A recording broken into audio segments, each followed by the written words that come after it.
welcome to Leaders of Tomorrow, 18 Hours special initiative that celebrates the undying entrepreneurial spirit of micro, small and medium enterprises. This is the only daily MSME platform in the country, a show where you can voice your concerns and get answers to all your queries directly from our team of experts. We understand the issues that you, the MSME entrepreneur, face, and the show aims to bring you the most relevant and the most updated information on everything related to your businesses. Today, we're in conversation with Dr. Ajay Kumar, Chairman and CEO of HCG Enterprises.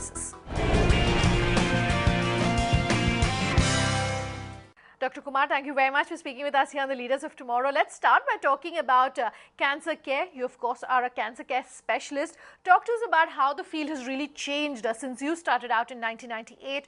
What have been some of the biggest disruptors? You know, when you look at the last 10 years, there has been a paradigm shift in the cancer care. One of the most important thing, of course, we have better knowledge about managing cancer. But what is relevant to India is how the cancer care has become accessible across the country. Like if you see the situation before 2005 and now, we have been able to take quality cancer care across not only to tier 1 cities but tier 2, tier 3. And HCG actually has pioneered this, taking high technology across India. So what has changed now is we have taken this high quality of care to the doorstep of the patient. Like if you look at Cuttack or Nasik or Vijayawada or Vizag, we have taken high quality care there, and the patients can get up in the morning, take treatment and go home and sleep in their own bed. This has provided higher quality of care, better outcome, less side effects, and also made it more affordable. So this has been one of the paradigm shifts in cancer care which has happened in India and continues to happen as we speak, where entities like HCG are penetrating tier 2, tier 3 cities. The reason I ask you that question is because I want to talk about technology, which I presume has been one of the biggest, if not the biggest disruptor, and is really at the core of healthcare right now. I would like to take a slightly big picture view and ask you to comment and tell our viewers how small healthcare companies can use technology to compete effectively with larger peers like yourself when technology is really leveling the competitive field. Yeah, definitely, the technology is playing a major role. Imagine in the past, if you have to start for even in the healthcare, like a cancer facility, each center had to have a treatment planning system, necessary personnel for that, high-end personnel who are highly trained. So it would become very expensive to do such a thing in each center. But today, because of the centralization and how technology is being used, we can do centralized, for example, physics planning and even the radiology. When you put up a radiology unit, are you able to get the right radiologist in the remote parts of the country? Very difficult, even pathology. But through technology centralization, a radiologist sitting can do teleradiology at a faraway distance. So provide the same quality, in fact even better quality, because we create subdivisions in radiology whereby a specialist in neuroradiology, specialist in thoracic radiology can read those and give that kind of quality reporting, quality care to the patients who is in tier 2, tier 3 cities, which was not possible in the past. The patients in these smaller cities were not able to get the same quality, and because of that, actually in a field like cancer and even other diseases, people came to the doctor in very advanced stage. But what technology has done is has disseminated information across. When you look at even cancer care or patient analytics, for example, there are so many apps through which the patient can learn really what are the ways to look for without even going to a doctor. They can understand the disease better, and using that they can seek a doctor's opinion at a very early stage. What are some of the biggest challenges though, Dr. Ajay Kumar, when it comes to using technology in healthcare? Now the government, of course, on its part is talking about Digital India. We have 4G, which is ramping up really quickly in the country. But are there any challenges associated with using technology here in the healthcare space? And are those challenges particularly to small healthcare firms? How does one overcome those? The challenges are, of course, the initial domain knowledge. See, one of the things I find which is somewhat perplexing for me is the so-called serial entrepreneurs. We have people who are one day software engineers, the next day they are genomic experts. So I think this kind of serial entrepreneurs actually makes it very difficult for a true entrepreneur who has got a passion for particular field to come up. See, my focus when I look at encouraging entrepreneurs, mentoring even at startups, is I look at people, do they really have passion? What is their long-term outlook? Do they want to really grow the company to a certain level and participate in this healthcare revolution which is taking place in this country? So it is very important. These people are the ones who are encouraged, because in my view the serial entrepreneurs actually, in a strange way, while they may contribute, they also cause certain disruption. What is the main disruption? One of the things is they create unnecessary valuation, and you have the PE firms who come and want to buy them or participate, give high valuation. So then when they fail, a whole industry gets a bad name. The problem is people who are also sincere fail, because when the PE investor invests, obviously they are expecting a certain return. When that return doesn't come and they feel like they were not properly advised or the domain knowledge was not there, eventually even a genuine person wanting investor to come in and participate, it puts blocks to them. So as I look at the future, that is one of my main concern. As healthcare has become very attractive for investors, and it will continue to be because of the enormous need which is there across India. You talk about India as a multiple countries within a country. You have 350, if you take middle class or upper class India, equal to United States. You have another 4 times the size wanting to come into this field, into the mainstream of India, which will happen in due course. So imagine the opportunities there is for healthcare individuals to develop major innovations in healthcare related functions, accessibility, analytics, but this can be done only when the right people are involved. So my main concern is that sometimes the wrong people get into it for wrong reasons, like what is more profitable. So that should not be the reason to enter. The passion, and obviously success will follow. Anybody who has a passion, who can meet his goals and achieve, the success will follow, which will be appreciated by the business community. Let's talk regulation right now then. Healthcare is probably one of the most regulated industries in India right now. If there's one piece of regulation that you would like to see changed, what would that be? Honestly, as I've practiced in US for nearly 28 years, coming back here and looking and changing the healthcare, it has been such a phenomenal journey for me. Seeing how we can do high quality of care at such a low cost. So I think as healthcare professionals, we have done a tremendous job in bringing down the cost and bringing in high quality of care. Today, India is a healthcare destination for significant number of African patients, Middle Eastern patients, and other emerging market. Even developed worlds are coming here because of the costing and the high quality. So we are growing in this field, but the government, in all its wisdom, I would suggest should appreciate it and encourage rather than bringing about regulations. For example, in a positive way, they thought they will bring in schemes, various schemes like below poverty schemes, universal health care. But the issue is, it has to be properly monitored, properly articulated, and regulations should be proper. How is it 80% of the population in a city say they are below poverty line? How does it affect the medical practice overall? So one has to be cognizant of what kind of tremendous work has happened. But what I hear, which is somewhat related to the regulations, in every day you open the papers, the cost of the drug they try to bring down. Why should even a rich man pay low cost? Why should they? Why can't there be insurance scheme? Why is the government not encouraging insurance scheme based on their affordability? So for example, if a person is a particular job, make it compulsory for them to pay certain insurance and provide them the health care. Why should everybody get a free health care? Is it a human right that you have to get free health care, or is it something you pay based on your affordability and get the right health care? So the whole system has to be reorganized in India as we evolve from a developing country in healthcare to a fully developed, mature country. What is happening in India too, depending on different tier systems we have, obviously, there is affluent India, there is middle class, there is lower socioeconomic gap.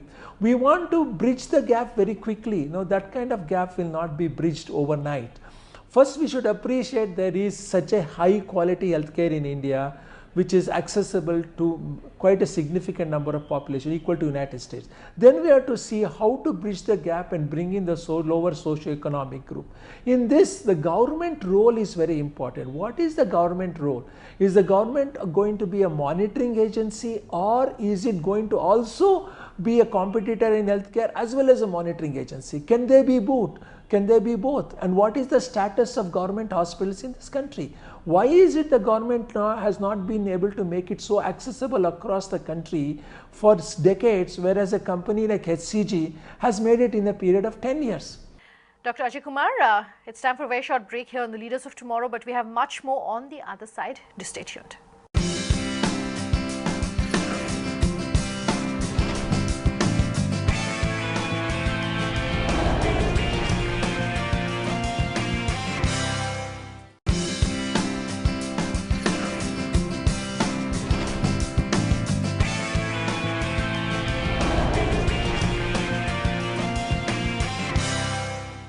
Welcome back with us here on the Leaders of Tomorrow, and tonight we're in conversation with the healthcare major, Dr. Ajay Kumar of Healthcare Global Enterprises. Speaking of government action and policy framework, how is GST likely to see things changing in your industry, Dr. Ajay Kumar? Now, most industry watchers say that healthcare is likely to see very minimal impact really coming out of the move, but I'd like your comments on that. Yeah, right now we are not benefiting. So far, the taxation has not benefited healthcare at all. The so-called no service tax, there is no input output, so there is no zero tax for us. We just for us it is all output. There is all input. There is no output. So we end up paying enormous service tax. So our wish, one of the wish list is hopefully it will be zero taxation. So we can at least recover our taxes through this input and output way. So it will be zero taxation. That will tremendously help the healthcare industry and the growth of healthcare industry. Either they have to make it zero tax, or they should allow us to also tax for whatever we do to recover the taxation for providing our services. So right now it has become very one-sided, and so it is an enormous impact. It is impacting our growth by nearly 10 to 15% on an annual basis. So hopefully the finance ministry will be cognizant of this and particularly pay attention to the GST for healthcare and make it a proper balanced way. So obviously we can grow and take this kind of effort to across India into tier 2, tier 3 cities. Let's talk about funding. We have a call-in show here on the Leaders of Tomorrow where approximately 80% of all questions that come in are from companies who are asking us how they can go about raising funds. Now, most of our MSME viewers give us to understand that fundraising is not easy. You have tapped the capital markets 2016 and the latter half of 2015, so a lot of interest and action as far as the healthcare industry and pharma companies tapping the capital market goes. If you had the top 3 do's and top 3 don'ts that you would have for our viewers about the fundraising process, whether it is through the capital markets, whether there's any other route, what would your advice be? Capital markets, there is enormous interest to put in capital in healthcare.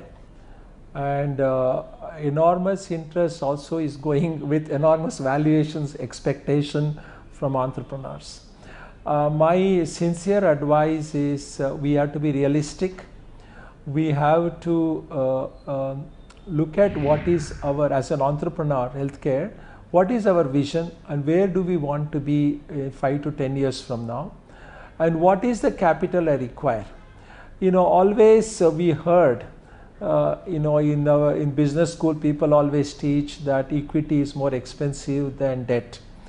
But in the long run, my advice is equity is better because you don't have a sword hanging over your neck, and it gives the entrepreneur that vision and the long term to fulfill his dream. One of the concerns a lot of entrepreneurs have, the reason they take a lot of debt is because of the dilution. They always feel that I am not holding a majority stake, I am not 80% owner, I lose control. But to be honest, if the entrepreneur knows what he is doing and is well respected by your peers and the business community, why would they don't want to work with you? They want you, they are depending on you. So it is not the percentage of shares you hold, but your knowledge, domain knowledge and your capability is what they are investing for. And tap into the right people. The people who are investing should also have the vision.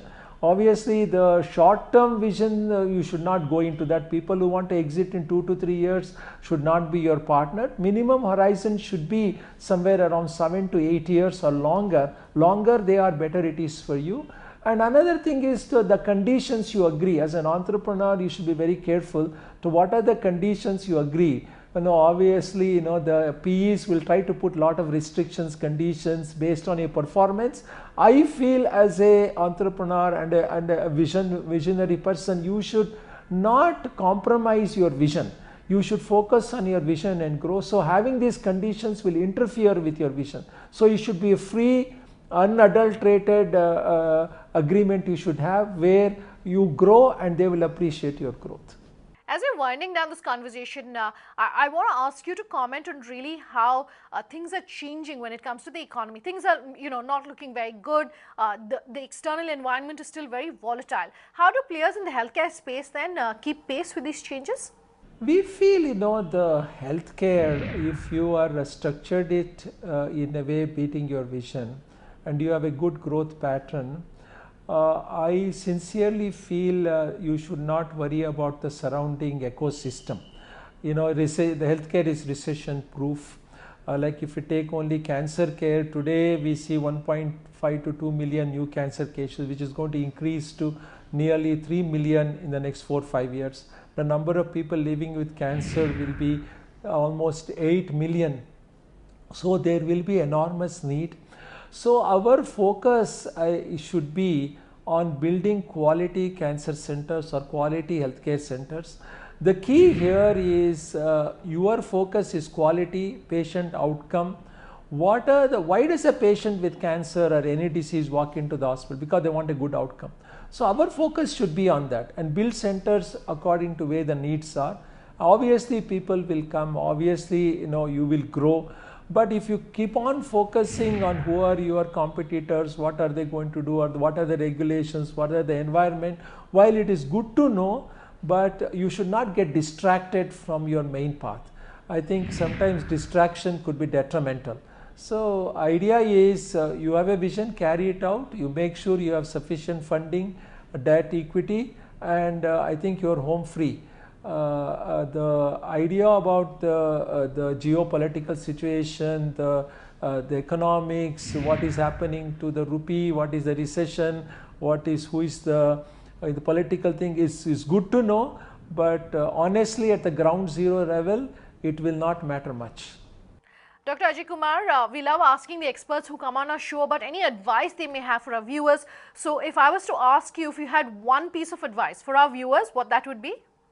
No, the viewer should understand that Indian healthcare system is undergoing a major transformation, which is going to definitely benefit if you can call the patient as customer, is going to benefit the patient, their relatives, and India will undergo a tremendous transformation in healthcare, and people who are interested in healthcare would like to be entrepreneurs. It is not only for doctors, for paramedical staff, even IT people in IT, software developers. There is a huge opportunity. Just today morning I spent time on radionomics, amazing area where we can study the radiology in depth, and behind that through genomics integrate to see how we can provide better treatment to the patient. So India can become a land of innovations. So this is a great opportunity for innovators, entrepreneurs, and the great benefit to the public at large. Before we let you go, one quick last word then. Any success mantras, if I can call it that, that you live by, that you want to discuss with our viewers? Yeah, I think the main mantra is for me has been be very transparent and make sure you are issue based and articulate your issue, articulate your concerns as they come up, and at the end of the day make sure you are conscious use your keeper. See, the whole idea is accountability, integrity, and particularly when you have a PE investor or a shareholder, our responsibility is to them and to the public at large and to patients who come. So in order to meet all this responsibility, the key here is all the people who have invested, each rupee of them is valuable. You should value their money more than yours and make sure it is properly utilized, properly reflowed back to improve the technology and services, bring in knowledge, talent to meet your goal of providing this kind of high quality cancer care across the country. So if you keep that, whether it is oncology, any healthcare field and any field, if you have that vision and drive that vision, I think you will be very successful. There is no reason for you to fail. And the other important, you feel secure about yourself, and that kind of security on you, and saying that you have that security. You can, like for example, I used to tell people I feel like I can climb Mount Everest. If that kind of secure feeling you have, you can definitely achieve your goals. Today we've brought you tips on the healthcare space here in India, and if you are a business that wants to be featured on the show, or you have any question about any aspect of your business, do write in to us at leadersoftomorrowtimesgroup.com. You can personally tweet at me at Sunanda_J. You can reach us on social media using the hashtag LOT, or call us on that number you see on your screen. We promise to have all your questions answered. Thanks for watching. Have a good night.